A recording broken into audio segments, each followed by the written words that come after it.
Assalamualaikum warahmatullahi wabarakatuh. Perkenalkan, nama saya Muhammad Zalmai Khalidikrom dari kelas 11 IPA 1. Kali ini saya akan membahas tentang perencanaan makanan internasional.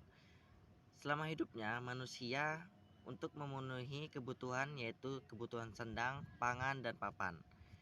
Dari memenuhi kebutuhannya, manusia memanfaatkan kemampuannya untuk merubah atau memanfaatkan bahan pangan nabati dan hewani yang ada di sekitar lingkungannya menjadi suatu makanan yang berselera tinggi.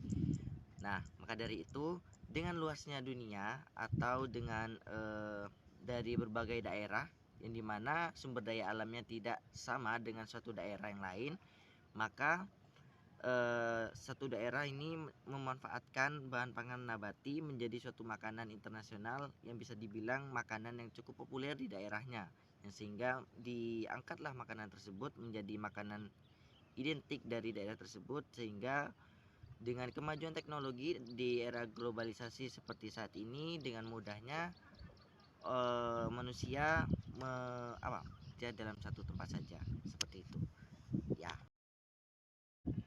Dengan adanya perbedaan sumber daya alam di suatu daerah antara daerah lain ataupun dari negara satu dan negara lainnya, ini adalah suatu manfaat atau suatu peluang bagi suatu daerah untuk menciptakan suatu makanan yang identik dengan ciri khas dari daerah tersebut. Contohnya, mungkin di salah satu daerah tersebut populer atau budidaya paling banyak itu mungkin bisa wortel atau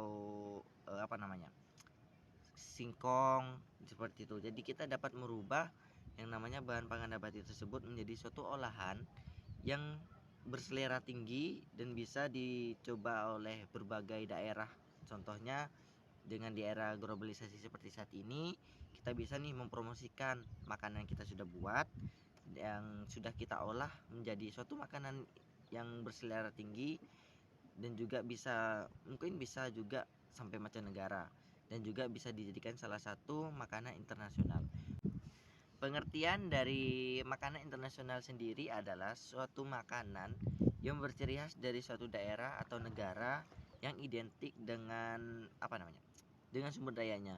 Mungkin bisa dari Italia, mungkin penghasil coklat atau keju yang kemudian diolah menjadi suatu makanan internasional. Contohnya menjadi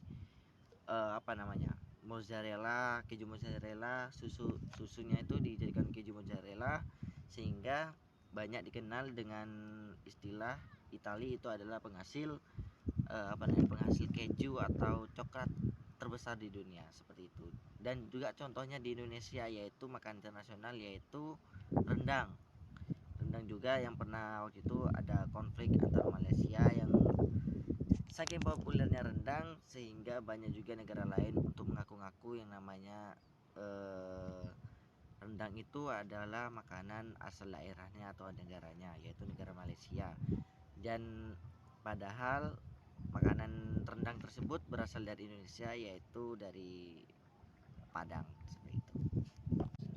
Maka dari itu, mari kita manfaatkan sumber daya alam di sekitar lingkungan kita untuk diolah menjadi suatu makanan yang berselera tinggi, sehingga juga kita dapat memanfaatkan di era globalisasi seperti saat ini dengan menjadikan suatu makanan tersebut menjadi suatu makanan yang sangat terkenal, mungkin bisa sampai ke negara lain, seperti itu.